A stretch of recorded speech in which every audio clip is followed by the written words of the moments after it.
Welcome to the Real News Network in Baltimore. I'm Kim Brown. On Thursday morning, there were local law enforcement from North Dakota, as well as federal agents and members of the U.S. Army Corps of Engineers moving into the Standing Rock camp to evict the remaining people who were there protesting the construction of the Dakota Access Pipeline. And as we have seen in previous encounters between protesters and law enforcement, some of these clashes have been violent, but that has not been reported to us so far here on Thursday morning. So we're going live right now to Jihan Hafiz. She is an independent journalist. She is at the Standing Rock camp as these evictions are happening, with law enforcement pretty much surrounding the area. So Jihan, give us an idea. What are you seeing right now? Yeah, from where I'm standing right now, I'm at the Sacred Stone camp. It's private property owned by LaDonna, which is actually on reservation land. And what's being raided today is Osheti Shakon. It's the main encampment where water protectors have been for the past 6-7 months. It's sort of been the home of the resistance movement here in North Dakota. We just got word, and we can see through binoculars, they're actually arresting people right now at camp. That the law enforcement, members of the federal agents, and a number of others have entered camp and are now staging a number of arrests on the north gate of camp. We're seeing that there are a number of cops lined up along the ridgeline. I don't know if you can see that. A lot of the people who are being arrested are doing it peacefully. They're allowing the police to arrest them. But the camp has been completely shut off to media. They're only allowing pooled media and 2 video journalists, 2 written journalists, and 1 still photographer. So there is a media blackout for all other media that's here, all of the press that's trying to cover this. We haven't been allowed in, and we've been threatened with arrest if we try to get close. As you know, a number of journalists, the first people to be arrested yesterday when the initial eviction was to happen, were journalists. So they're going after those who are filming and trying to broadcast what's happening. But as I speak to you, you can probably hear the planes in the sky. These have been roaming around camp, these planes, for the past 6 months. There are helicopters in the sky. So there's a fully militarized operation now taking place in Osheti Shakon to arrest the remaining water protectors who are still there.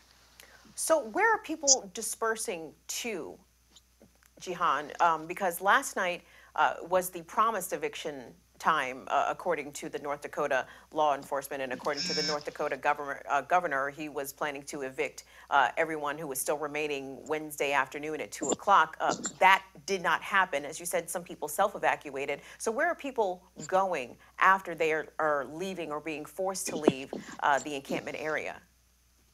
Sure. Well, the movement against the Dakota Access Pipeline actually is now national. So you have encampments in Texas and Florida and Iowa, all over the country.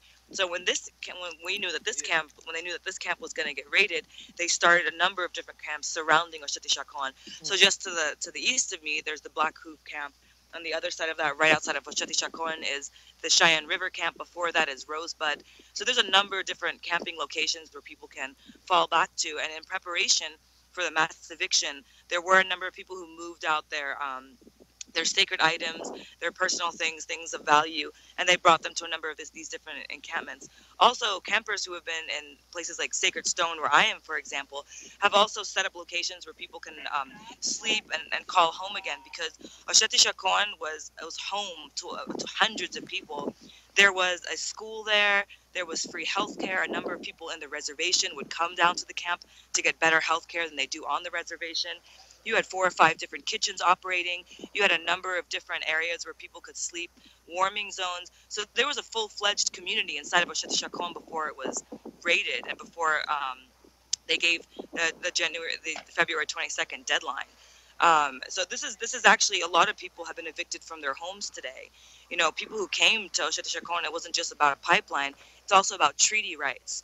You have 7 bands of the Lakota Sioux tribes here who are fighting for land that is rightfully theirs, according to documents signed by the U.S. government, the 1868 Fort Laramie Treaty.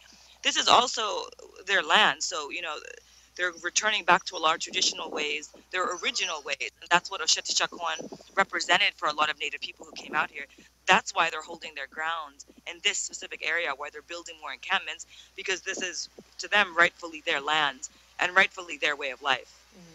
Jihan, I want to get back to sort of the actual militarized response that water protectors and protesters have been experiencing at the encampment site pretty much the duration of the protest, which has been going on for several months now. But what we're seeing today is a response replete with Humvees, Bearcats, MRAPs. Like I said, we're also using the stream or following the stream from Unicorn Riot, which is also reporting about this as well. So, are we seeing armed law enforcement or armed militarized individuals for trying to force out the remaining people there? As you said that Absolutely. people were being arrested peacefully, but what is the weaponry that you're Yeah, seeing out there right now? just to give your viewers a backdrop, this camp is under siege for the past 6 months. So even when the military is not coming in, you have these surveillance airplanes flying around.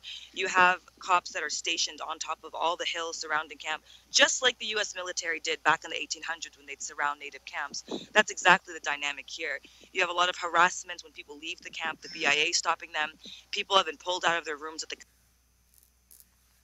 And obviously, we're having a little bit of technical difficulties there with Jihan Hafiz. He's an independent journalist at the Standing Stone encampment site where a number of protesters are being evicted forcefully by law enforcement there in North Dakota. Hopefully, we'll be able to get a chance to have her back and give us more reporting and more details about exactly what's happening. But this is the encampment site for the Dakota Access Pipeline protesters. They are being forcibly removed. The governor of North Dakota had set an eviction time for Wednesday at 2 p.m. That deadline came and went. However, Thursday, today, is when we're seeing pretty much the promised eviction, forced eviction that was to come on Wednesday. So we will certainly keep in touch with Jihan Hafiz out there in North Dakota and keep you updated right here on the Real News Network.